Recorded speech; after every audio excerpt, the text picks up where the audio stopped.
Hello friends, welcome to another mini blog. তো আজ হচ্ছে জন্মাষ্টমী। তো দেখো আমি এখানে পুরো রেডি হয়ে গেছি, যাবো একটা ফ্রেন্ডের বাড়ি।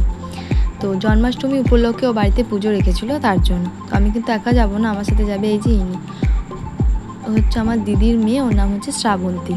তো আমার ফ্রেন্ডের বাড়ি আমার বাড়ি থেকে একদম কাছেই ছিল। এই যে হোয়াইট কালারের সামনে যে বাড়িটা দেখতে পাচ্ছ, ওটাই হচ্ছে আমার ফ্রেন্ডের বাড়ি।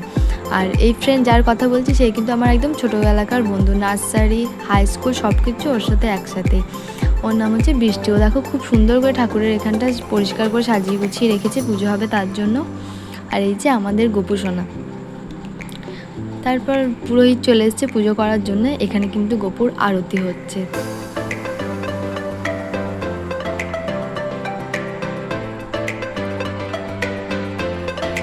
তো পুজো কমপ্লিট হয়ে যাওয়ার পর আমরা চলে গেছিলাম একটু ছাদে।